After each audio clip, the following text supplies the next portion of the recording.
सभी कटनी वासियों को मेरा अभिनंदन, नमस्कार।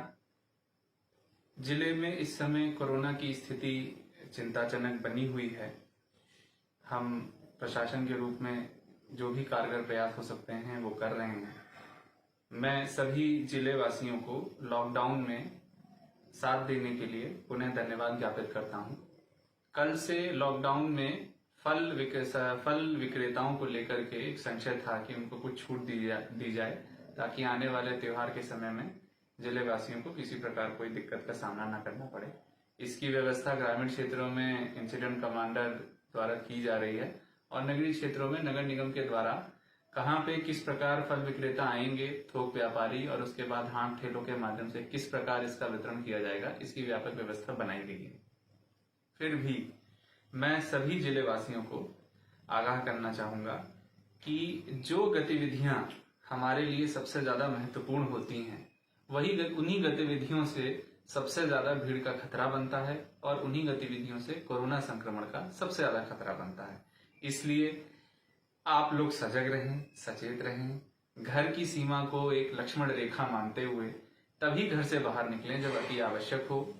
मोहल्लों में ये व्यवस्था बनाई जा सकती है कि यदि कोई सामान लेने जाना हो तो हर घर से कोई ना जाते हुए 10-12 घरों से एक आदमी आपस में बात कर ले और उसको भेजा जाए, वो सामान लेकर आए, ताकि हम संक्रमण को रोक सकें। देखिए, आप सब लोगों को ये समझना जरूरी है कि स्वास्थ्य की सेवाएं किसी भी जिले की सीमित होती हैं। हमारे जिले की भी स्वास्थ्य सेवाएं सीमित हैं। हम निरंतर उसको बढ़ाने का प्रयास कर रहे हैं। यदि मैं ऑक्सीजन बेड्स की बात करूं तो हमने ये व्यवस्था की है कि आने वाले एक सप्ताह में हम अपने ऑक्सीजन बेड में लगभग 100 बेडों की वृद्धि करेंगे।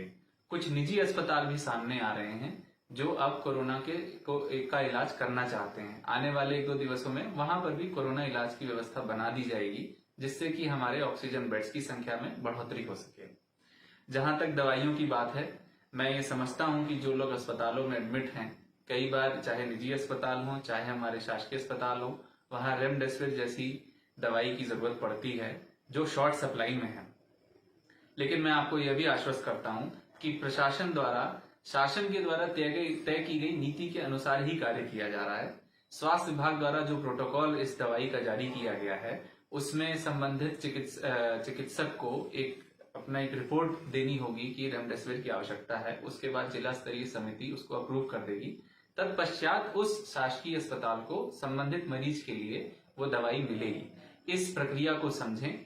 मैं सभी ऐसे लोगों से जिनके सगे संबंधी अस्पताल में एडमिट हैं उनको ये बताना चाहूंगा कि जो सबसे अच्छी व्यवस्था हो सकती है मौजूदा परिस्थिति में, वो हम बनाने का प्रयास कर रहे हैं।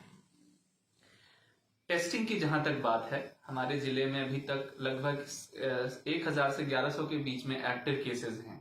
ये केसेस पहले तो नगरीय क्षेत्र में ही सब थे, लेकिन अब पिछले 7-10 दिन की रिपोर्ट के बाद ग्रामीण क्षेत्रों में भी कई केसेस निकल कर आ रहे हैं। आज हमने सुबह से ही अभियान चलाया था कि ऐसे मरीज जिनके पास दवाई नहीं पहुंची है उनको आरआरटी के माध्यम से और स्वास्थ्य विभाग के माध्यम से दवाई की किट उपलब्ध कराई गई है। मैं सभी आरआरटीज को और हमारे स्वास्थ्य विभाग के अमले को, पंचायत ग्रामीण विकास के निचले अमले को यह निर्देशित करना चाहूंगा कि आपके क्षेत्र में यदि कोई भी पॉजिटिव केस निकलता है तो उसको तत्काल दवाई स्वास्थ्य विभाग द्वारा उपलब्ध कराई जाए। जहां तक वैक्सीनेशन की बात है, टीकाकरण की बात है, माननीय मुख्यमंत्री जी के निर्देशन में पूरे प्रदेश में टीका महोत्सव मनाया जा रहा है और आज 9000 का लक्ष्य था जिले का और हमने उससे 17% अधिक, लगभग 9473 लोगों को टीका लगाया है, जो हमारे लिए एक बड़ी उपलब्धि है। आने वाले दिवसों में भी हमारे पास जो लक्ष्य आएंगे, हम उनको जो टीका हमें उपलब्ध कराया जाएगा उसके तहत पूरा का पूरा हम जनता तक उसको पहुंचाएंगे। किंतु एक चीज ये देखी जा रही है कि जिन स्थानों पे टीका लगाया जा रहा है कई बार वहां सोशल डिस्टेंसिंग नहीं अपनाई जाती है। मैं ये समझता हूं कि हर चीज और हर व्यवस्था के लिए हम प्रशासन को दोषी नहीं ठहराएं, क्योंकि सभी को पता है कि कोरोना के लिए टीका लगाने के बाद भी मास्क और सोशल डिस्टेंसिंग ही सबसे ज्यादा जरूरी है। क्यों ना हम ये संकल्प लें कि जब हम टीकाकरण की लाइन में खड़े रहते हैं तो अपने आगे और पीछे खड़े हुए व्यक्ति को टोकें और दूरी बनाएं। प्रशासनिक रूप से जो व्यवस्था की जानी है, आज हमने वो व्यवस्था की। और कल के मुकाबले आज उसमें काफी सुधार आया। आज जो हमें उसका फीडबैक मिला है उसके आधार पे हम आने वाले दिवसों में भी सुधार करेंगे। लेकिन कुछ ऐसी चीजें हैं जो हमें एक संकल्प के रूप में तय करना पड़ेगा, एक समाज के रूप में तय करना पड़ेगा, तभी ये हम इस लक्ष्य में सफल हो सकते हैं। यही स्थिति हमारे जो टेस्टिंग के केंद्र है, कई बार वहां पर भी नजारा आता है कि लोग आपस में एक दूसरे के पास खड़े हो जाते हैं या टेस्टिंग कराने आते हैं और मास्क नहीं पहनते। मुझे लगता है कि ये स्थिति बहुत अप्रिय है।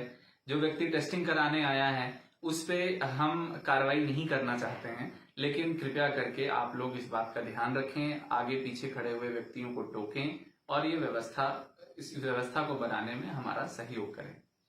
मैं आने वाले त्योहार के लिए सभी जिले वासियों को अपनी तरफ से बधाई देना चाहूंगा, शुभकामनाएं देना चाहूंगा, लेकिन आप लोगों से यह भी आग्रह करूंगा कि ये मैं समझता हूं कि त्योहार जो है सामूहिक रूप में मनाया जाता है तभी उसका आनंद आता है, बट स्थितियां बहुत विपरीत हैं।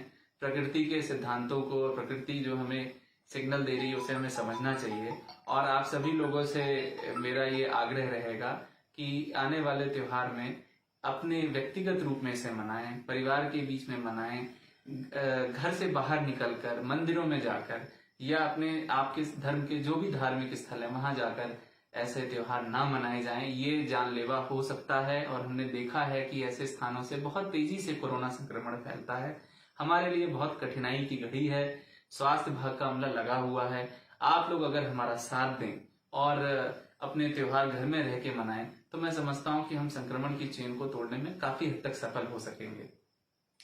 मैं अंत में यह भी सबसे अपने जितने भी शासकीय अमला है जो इस समय फील्ड में काम कर रहा है उसको मैं यही कहना चाहूंगा कि अपने स्वास्थ्य का आप लोग भी ध्यान रखें और इस बात का भी ध्यान रखें कि हमें ऐसे लोगों के खिलाफ कार्रवाई करनी है जो जानबूझकर घरों से बाहर निकल रहे हैं। यदि कोई अति आवश्यक कार्य के लिए बाहर निकल रहा है तो उस बात का ध्यान रखें और उसका सम्मान करें, किंतु जो गलती कर रहा है उसको दंडित करना बहुत जरूरी है, क्योंकि वो अपने साथ कई लोगों की जान को खतरे में डाल रहा है। बहुत बहुत धन्यवाद।